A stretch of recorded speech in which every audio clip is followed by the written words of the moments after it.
সেনা পোশাক পরে আসতে বলাটাই ইটসেলফ একটা বড় ব্যাপার। ঠিক কি কি কারণে সেনা পোশাক পরে আসাটা এতটা তাৎপর্যপূর্ণ বাংলাদেশের এই আবহে? দেখুন, একজন সেনাপ্রধান যখন জেনারেলি অ্যাড্রেস করে, মানে আমি ভারতের ক্ষেত্রে বলেছি এবং আমি বিভিন্ন দেশে যখন গেছি ইউনাইটেড নেশনের তরফে, যখন কোনো সিনিয়র লিডারশিপ আমাদের যখন ডাকতো, কোনো অ্যাড্রেস করবে, কোনো বার্তা দিতে চায়, নর্মাল বার্তা হিসেবে যে সেনা কীরমভাবে যাবে, সেনা কীভাবে করবে, কীরমভাবে সিভিল এডে যাবে, অথবা সেনার কী কী করা দরকার, সেই সময় কিন্তু সেরিমোনিয়াল ড্রেসে আমরা জেনারেলি ওগুলো অ্যাটেন্ড করতাম। এবং বাংলাদেশে আজকে ঢাকায় যখন সেনা নিবাসের পাশে অডিটোরিয়ামে সেনা বিভিন্ন অফিসারদের ডাকা হয়েছে, সেখানে ধরে নেওয়া যেতে পারে যে যদি নর্মাল সিচুয়েশন হতো তাহলে সেরিমোনিয়াল ড্রেস যে ড্রেসে থাকতো সেই ড্রেসে যেত। সেনা অধ্যক্ষ যখন অ্যাড্রেস করছে সেরিমোনিয়াল ড্রেসে, কিন্তু ওখানে বিশেষ করে যে চিঠিটা আপনি প্রথমে দেখালেন এই আপনার স্ক্রিনে, এই চিঠিতে লেখা আছে combat uniform and combat cap. Combat uniform and combat ক্যাপে যখন কোনো সৈনিকদের ডাকা হয়, that means it is an operational call. Operational call মানে হচ্ছে যখন তুমি কমব্যাটে যাচ্ছ, you will be in the ফিল্ডে হলে then you are deployed and deployed for an operational role. আমরা জানি না যে বাংলাদেশে কালকে অথবা আজকে অথবা মধ্যরাতে কি হতে চলেছে, তবে এই যে বলেছে কমব্যাট ইউনিফর্মে সেনা অধ্যক্ষ যখন বার্তা দেবে সবাইকে, including the generals, they should come in combat.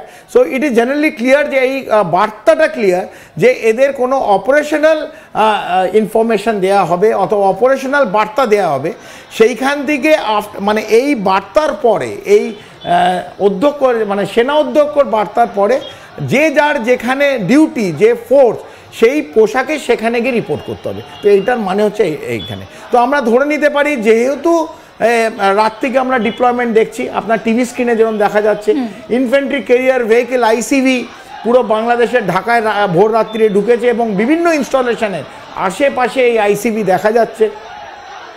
এবং যতগুলো ক্যান্টনমেন্ট আছে সবাইকে বলেছে কালকে এই চিঠির মাধ্যমে যে আপনাদের সবাই তো আর ঢাকায় আসতে পারবে না, নিজের নিজের ডিস্ট্রিক্টে যেসব ক্যান্টনমেন্ট আছে to be on alert.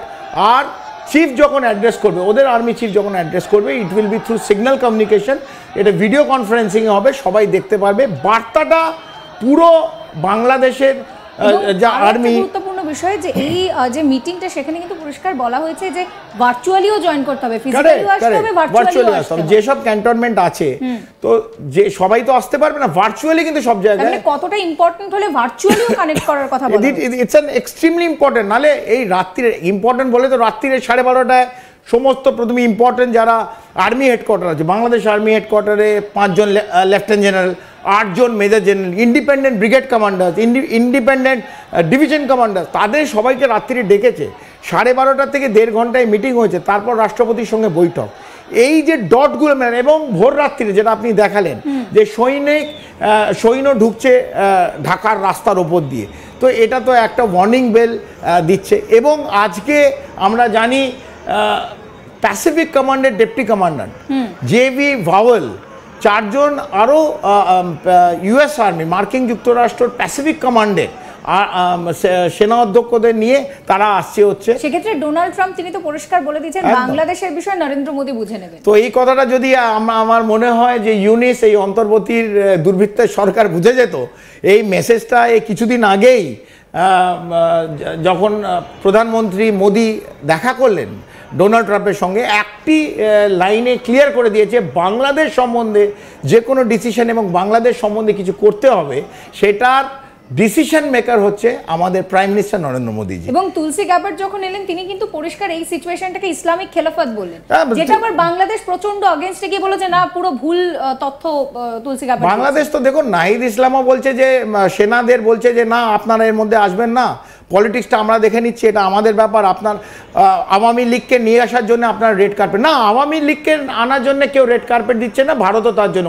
Bharat চায় Bangladesh to be a developed nation, ওখানে যেন পিস থাকে, দক্ষিণ এবং দক্ষিণ পূর্ব, সাউথ এবং সাউথ ইস্ট এশিয়ায় যেন কোনো গন্ডগোল না হয়। একটা বাংলাদেশ কালকে সিরিয়া হয়ে গেলে শুধু বাংলাদেশের জন্য না, আশপাশে যতগুলো রাষ্ট্র আছে তাদের ডিফিকাল্টি হবে, এইটা আমরা চাই না। আমরা চাই না যে বাংলাদেশে আওয়ামী লীগ আসবে কি বিএনপি আসবে কি নতুন কোনো, আমাদের সেদিকে কোনো, আপনার রাষ্ট্র, আপনাদের 18 কোটি মানুষ, যাকে ভোট দিয়ে আনবেন আপনারা ভালো সুস্থ মতো, কিন্তু ডেমোক্রেটিক ওয়েতে আসুন, নট অন্তর্বর্তী সরকার এই মৌলবাদী শক্তিগুলো আইএসআইকে নিয়ে আসছেন, ভারতের বিভিন্ন জায়গায় আপনার আঘাত করার প্ল্যান করছেন, আপনি জাহাজ নিয়ে আসছেন 73 বছর পর চট্টগ্রামে, যেখানে কোনো চেকিং ছাড়া এই বিভিন্ন আইডি ইম্প্রোভাইজ এক্সপ্লোসিভ ডিভাইস, তার যা রিসোর্সেস সেগুলো আপনি নিয়ে এসে যে রোহিঙ্গা ক্যাম্পে তাদের ট্রেনিং দিচ্ছেন, ব্যাচ ব্যাচ রোহিঙ্গাদের কোনোটা পাঠাচ্ছেন পাকিস্তান, কোনোটা পাঠাচ্ছেন চায়না, তাদের ট্রেনিং দেবেন, তাদের একটা মূল উদ্দেশ্য কি ভারতকে আঘাত করা। তো আমরা বসে বসে তো এগুলো দেখতে পাই না, আমরা তো এগুলো নজর রাখছি, আমাদের এজেন্সি নজর রাখছে, আমাদের স্যাটেলাইট আপনাদের উপর নজর রাখছে। তো আপনারা এই জিনিস থেকে বিরত থাকুন, আপনারা নিজেদের মধ্যে করুন যা ইচ্ছে। যদি মারপিট করে সাধারণ বাংলাদেশি নাগরিককে মারতে চান, ইউ আর মোস্ট ওয়েলকাম। তা আমাদের বলা আপনাদের নিজের রাষ্ট্র, আপনাদের নাগরিক, এবং ইউনিট সরকার বুঝে নেবে আমাদের। কিন্তু যদি ভারতের বিরুদ্ধে আপনারা সন্ধি করেন এবং ভারতের বিরুদ্ধে আপনারা আইএসআইর সঙ্গে একটা নতুনভাবে কোনো প্ল্যান করেন যেখানে ভারতের 7 সিস্টার্স অথবা পশ্চিমবাংলা আঘাত আসবে, ভারত চুপ করে বসে দেখবে না, এবং দিল্লি আপনাদের ওপর কিন্তু চুপচাপ বসে একদম ক্লোজ সুপারভিশন করছে। স্যার, সেক্ষেত্রে দাঁড়িয়ে ওয়াকারুজ্জামান এই যে বৈঠকটা করলেন এবং এইভাবে যে একটা ইনভলভমেন্ট হলো, তাতে করে কোথাও গিয়ে তিনি কি ইউনুসকে বা নাহিদ ইসলাম তাদেরকে কোনো বার্তা দিতে চাইছেন? যদি দিতে চান তাহলে সেই মেসেজটা কি হতে পারে? পুরোটাই কি ইলেকশন ওরিয়েন্টেড ইস্যু হতে পারে? দেখুন, ইউনুসকে তো বার্তা ভেরি ক্লিয়ার, যে উনি তো কদিন আগেও বলেছেন, ধরুন মাসখানেক আগে, এনাফ ইজ এনাফ। ওয়াকারুজ্জামান বলেছিল এনাফ ইজ এনাফ, আপনারা সামলে যান, আপনারা বাংলাদেশকে ভাঙবেন না। বাংলাদেশের 18 কোটি মানুষের এই প্রত্যেক দিন যে প্রবলেম, সেই প্রবলেমটা বাড়াবেন না, বাংলাদেশকে ডেভেলপড নেশনের দিকে নিয়ে যান। এটা তো উনিই বলেছিলেন, এই বার্তা দিয়েছিলেন। এই বার্তাতে দেখছে কাজ হচ্ছে না, এদের আর্মির মধ্যে একটা স্প্লিট করার চেষ্টা করছে। আইএসের বিভিন্ন এজেন্ট যারা জীবনে বাংলাদেশে আসেনি তারা ঘোরা শুরু করেছে, বাংলাদেশ ভিসা দেওয়া শুরু করলো, পাকিস্তান আর্মির বিভিন্ন অফিসারদের তারা আসা শুরু করলো। আমার মনে হয় বার্তা এই নাহিদ ইসলাম এই গ্রুপটাকে এবং ইউনুসকে একটা ক্লিয়ার মেসেজ দিচ্ছে, এখনও সময় আছে, আপনারা সামলে যান, নাহলে আলটিমেটলি কিন্তু বাংলাদেশকে বাঁচাবার জন্য, বাংলাদেশের 18 কোটি মানুষকে, সেই জাতিকে বাঁচাবার জন্যে তখন কিন্তু ইউনুসকে সরিয়ে আর্মিকে টেক ওভার করতে হবে। এই দিনটা যেন আমি বলছি বাংলাদেশকে দেখতে না হয়, এটা খুব দুর্ভাগ্য যদি এই দিনটাকে দেখতে হয়। আমার মনে হয় এদের সামলে যাওয়া উচিত। এই মৌলবাদী শক্তি যেগুলো, এই হিজবুত তাহির, তাদের আপনারা অ্যালাউ করছেন বাংলাদেশ ঢাকার ওপর ফ্ল্যাগ নিয়ে হাঁটতে।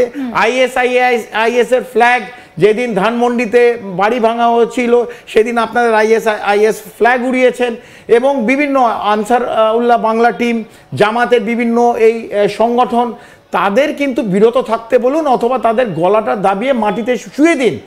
আদারওয়াইজ এরা কিন্তু ফ্র্যাঙ্কেনস্টাইন হয়ে আপনাদেরই খেয়ে নেবে।